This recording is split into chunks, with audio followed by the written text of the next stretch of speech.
Alright, how's it going, guys? So my power cell just got done dumping all of its power. We're going to pull that out, and I am down to 12 liters of hydrogen in there.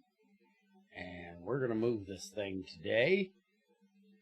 So I'm going to shut that off. I need to get a drum to move that, and I also automated this thing. We'll go over that in a bit.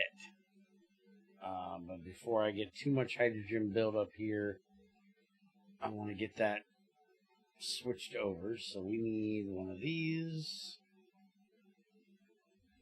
And I need to get a drum that has oxygen in it. What's this got in it? Nothing. So if I just take this all the way back up, oh, that only holds 8. Never mind. Not enough. What do you have? Your CO2. You know what? Let's just empty you real quick. And by the way, while we're over here, we're down to almost 1,000 and up to almost 4,000. So we're getting there slowly. Lithium, we're still making perchlorate slowly. Still going. Since we've been running the wolframite over there, we've been making more tungsten. So lots more tungsten. Beautiful. I do have to do something with the distilled water issue, which we're going to have to look into at some point. Place this off of there. That doesn't connect automatically. And it's now empty. Perfect. So we can bring this over here,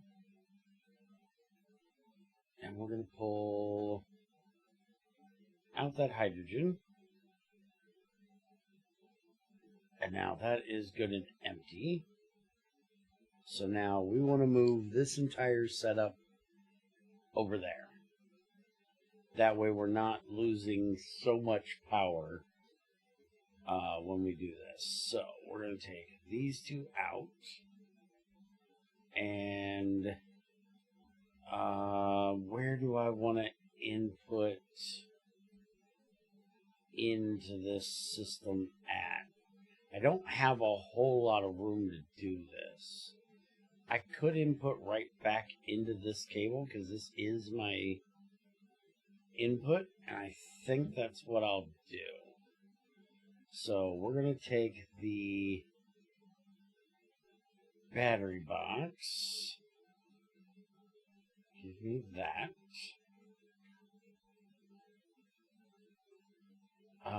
Did I just lose that down there? I just lost this down there because my inventory is completely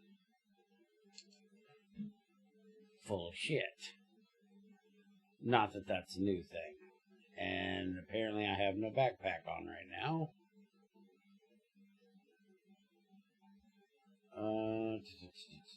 Okay, let's put the transformers down where we're going to need them. So we need HV to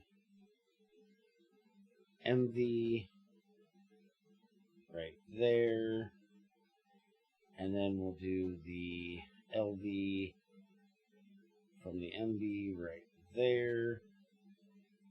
And now I can bring my butt, which I can't go to the basement that way.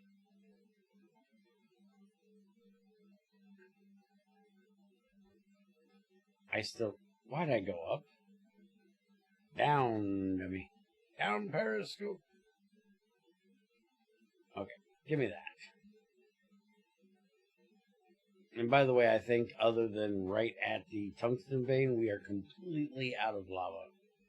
So this is not going to be used for a while. I am going to do a thing to fix the loss here as well. but I don't have to worry about it because we're not going to have lava power for a bit. Alright, so we want to do that, which should be inputting power into there, because that's the... Oh, wait a minute. No, we can't input the power there. We need to output the power there. We need to input the power from up there. Oops. So we need to go that way. So then we need to grab these. And we can close that. So then we're going to have the... hold on. Let me do a think. So we only need battery box, hopper. So I need, okay. I'm going to take this out. We're going to put the candy machine there. And then we need this one that goes up, goes into here, and the battery box goes there and turns that direction into here. And then we need this, which is our pipe that puts it back into there. So now if we put this into here, it automatically drops out, goes into there, and waits to get its fluid. So now I just need to move this, which is already coming over to here. I need to move it back over and into here, which I think, holy crap, I need a slower drill. Yeah, I can just shove it right up its butt. Alright, so we're just going to do that. Small rubber fluid pipe. We do this. Shove it right up. That says output. I think the input is the top, actually. So we're going to have to do it here, because this would be an input as well, which is where we were technically doing it on the other side. So rather than shoving it up the bottom, we're going to come in through here.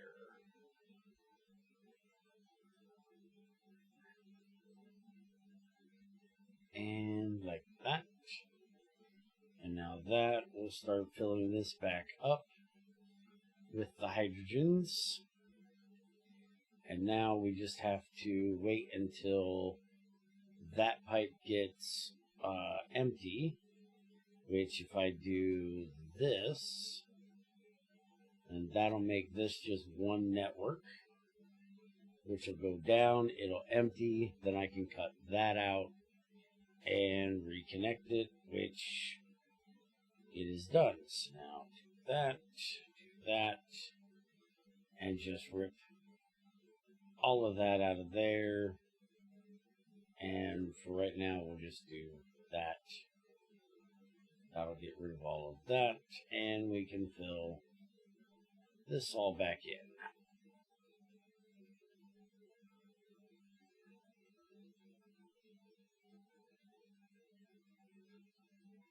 Why do you not? Thank you.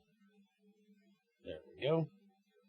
So now that should be filling again, which it is, the little bit that it's getting, and that will take care of that. Now for this, what I'm going to end up doing is probably put a shaft in between these two that I can then move this battery box down and have it go right here.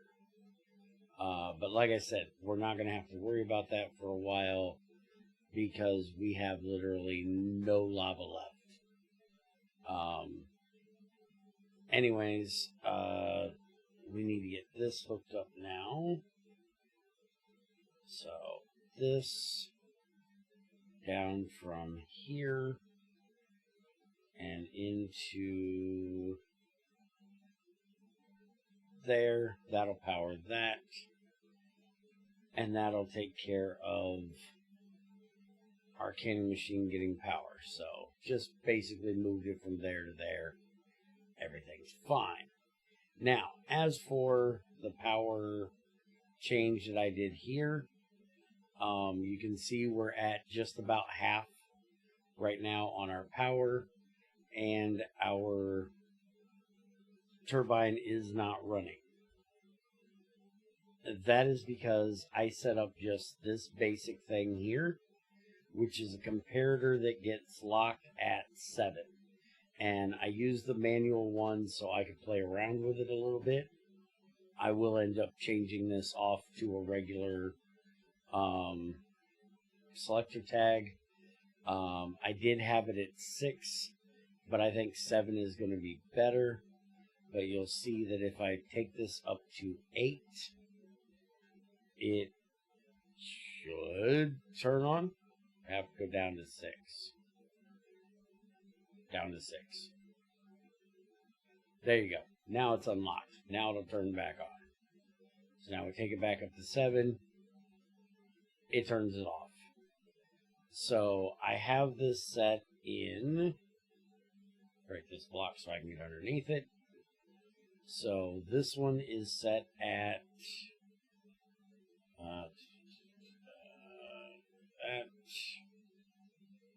this one is set to redstone scales down now. And then over here, this one is set to, if I do this, it is set to runs when input is on. So now that will basically give me 65,000-ish power on demand, and it'll also give me 65,000 per battery. This is, so it's 130. It'll give me about 130 storage that other power can be put into this, and it still have room to put it. But if we get low, then this bad boy kicks in. Now, we need to discuss something else, which probably is going to be what we do next time. Because if we come out here,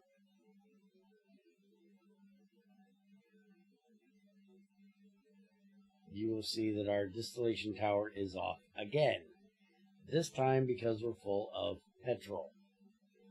So we have fuel, we have diesel, we have kerosene, all are pretty low, but our petrol hasn't been used yet.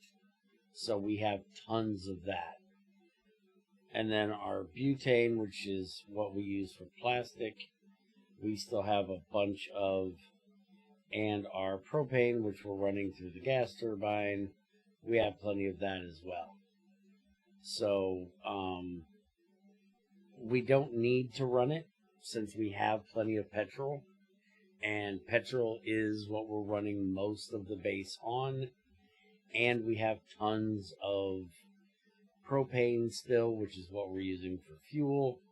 It's not a big deal that it's not on, but when we end up running low on gas, I'm also going to need to be able to make power through fuel. So that's probably going to be what I set up next, is a way of using diesel engines and dynamos to make electricity as well.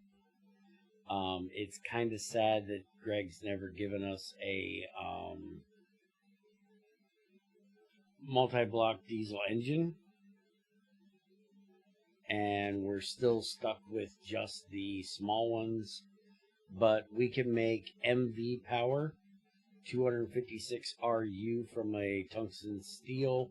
We can't do iridium yet, which is 512.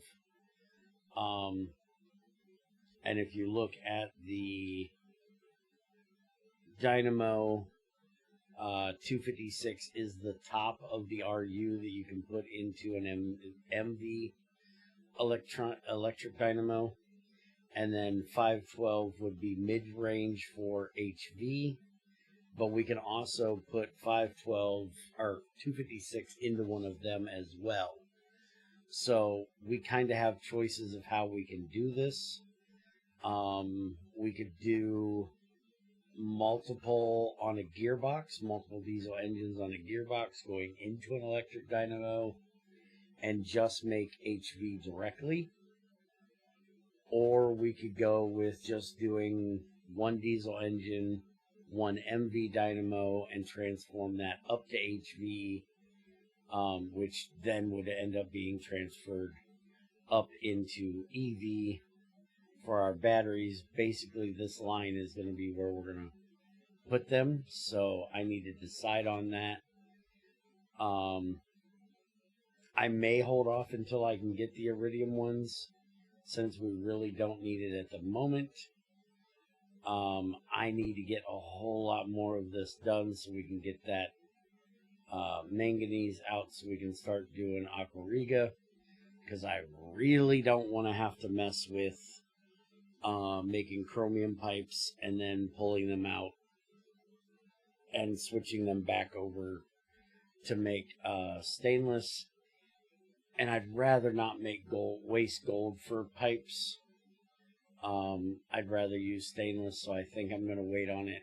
So this will probably be the last video for this week, and I will basically sit here and get some work done around here, and I'll show you guys on Monday what I end up with. I have turned the aluminum back on.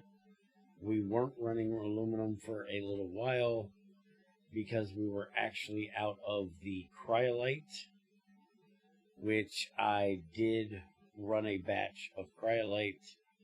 I need to get some more sodium hydroxide, but you can see we have plenty of cryolite now in here. This will be good for quite a while.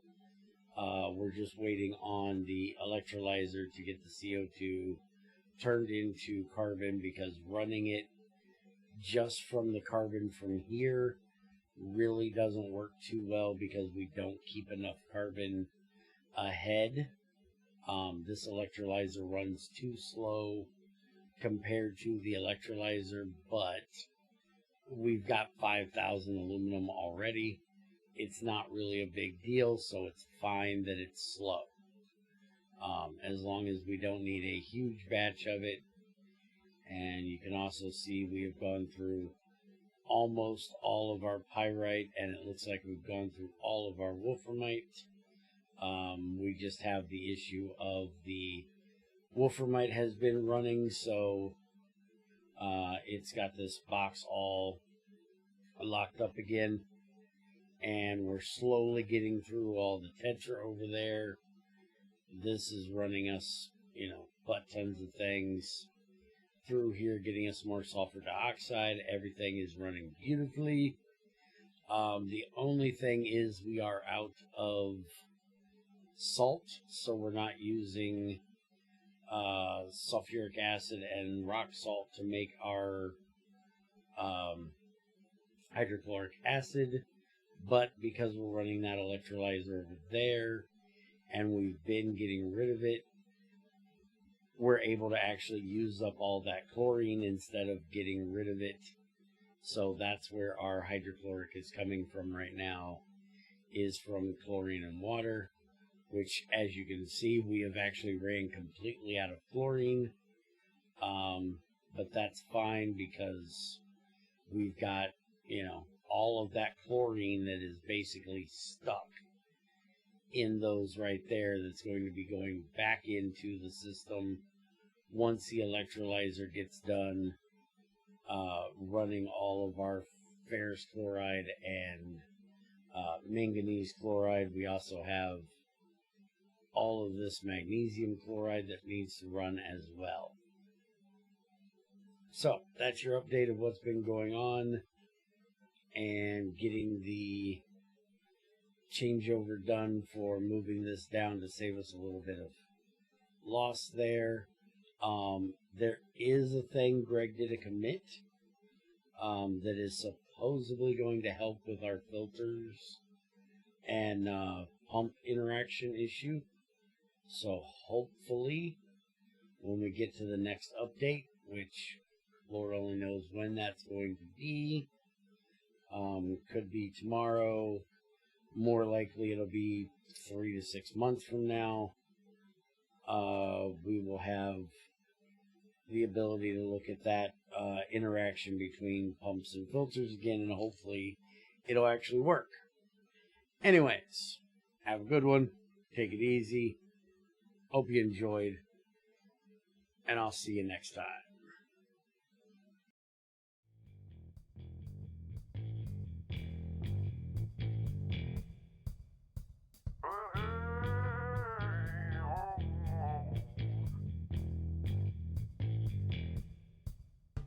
Uh-huh.